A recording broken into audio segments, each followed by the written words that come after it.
Before we begin, this story includes a death by falling, secret drug experiments performed on people without their consent, and the destruction of evidence by people we trusted to protect us. If any of that's something you need to step away from, we understand. Take care of yourself first. Deep Creek Lodge, rural Maryland. November 1953. A group of Army biochemists are sitting around a fireplace after dinner, sipping Cointreau. The liqueur is orange, sweet, a little syrupy on the tongue. At the head of the table, a CIA chemist named Sidney Gottlieb is watching the group carefully. He's the one who poured the drinks. 20 minutes from now, he'll tell them what he's done. 9 days from now, Frank Olson will be dead. You're listening to The Unlit Room. Every story in here actually happened. That's the part that should scare you. New stories every day, Monday through Saturday. Today, a CIA chemist drops LSD into the after-dinner drinks of his own colleagues. And then his country spends 22 years pretending it never happened. The lodge sits on a wooded hillside in western Maryland. The men around the table work for the United States Army. Frank Olson is 43 years old. He's a biochemist, a husband, a father of 3.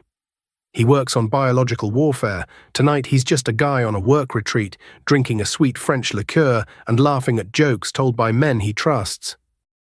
6 months earlier, April 1953, CIA Director Alan Dulles signs a memo authorizing a new program.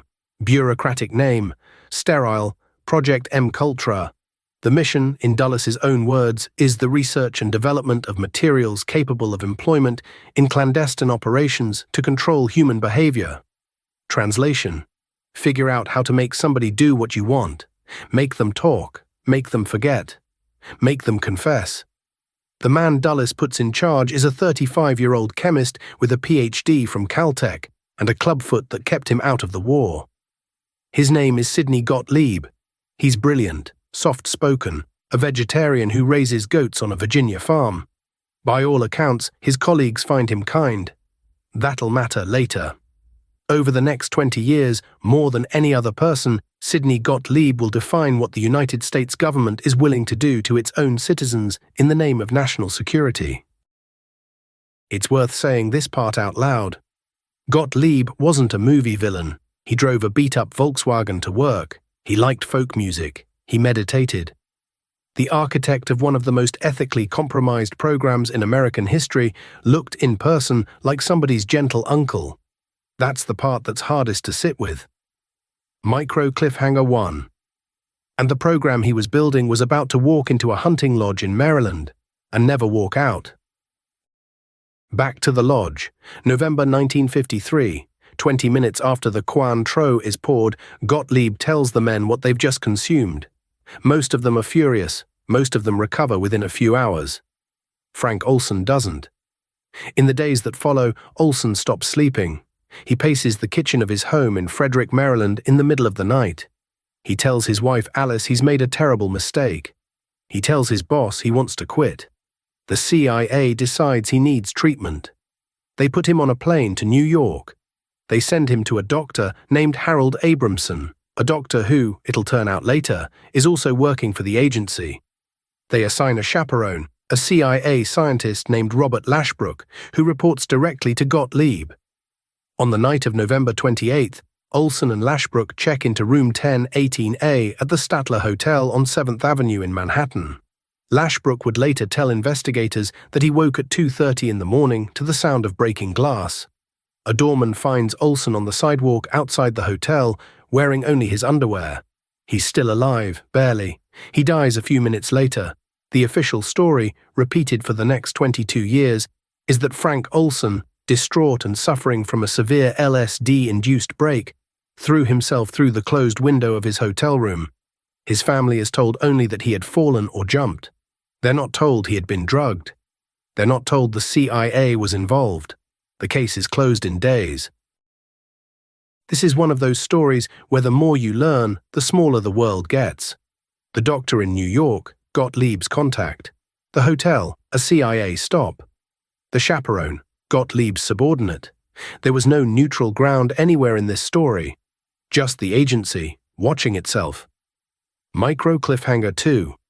For 2 decades, the Olsen family lives with the official version. Alice raises 3 children alone.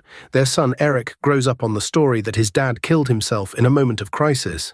The truth is still in a filing cabinet at Langley, but the filing cabinet won't survive. By the early 1960s, M-Cultura has expanded into 149 sub-projects across more than 80 institutions, universities, hospitals, prisons. Some of the subjects are paid volunteers. Most of them aren't.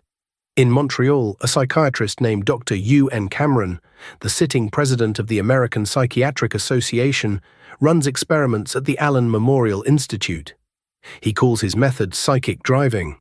Patients are put into drug-induced comas for weeks. Recordings are played to them on loop. Some are subjected to massive doses of electroshock. The CIA, through a front organization, pays for it. Patients arrive at Allen Memorial because they have anxiety, mild depression, postpartum issues. Some of them leave unable to recognize their own children. These are not enemy spies. These are Canadian housewives. In 1973, the political weather starts to shift. Watergate, the Pentagon Papers. Congress is starting to ask hard questions about the intelligence community. CIA Director Richard Helms knows what's coming. He walks into technical services and orders every M-Cultura file destroyed. Thousands of pages fed into shredders over several days. 20,000 pages of financial records survive only because they had been misfiled in another building.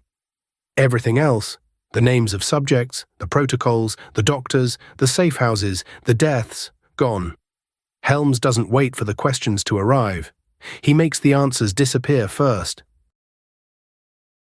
In 1994, 41 years after Frank Olsen died, his sons paid to have his body exhumed. They hired a forensic pathologist named James Stars from George Washington University. Stars examined the skull. He found a hematoma above the left eye, a bruise that had formed before the fall, not from the impact with the sidewalk. In Stars' professional judgment, a judgment he published in a peer-reviewed paper, Frank Olsen had been struck on the head and then thrown out the window.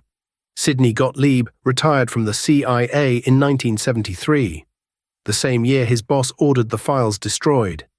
He was never charged with anything, never indicted, never even publicly named until the church committee hearings 2 years later. He moved to a farm in Virginia. He volunteered at a hospice. He taught children's folk dancing at a local arts center. He died peacefully in 1999, surrounded by family with a full federal pension.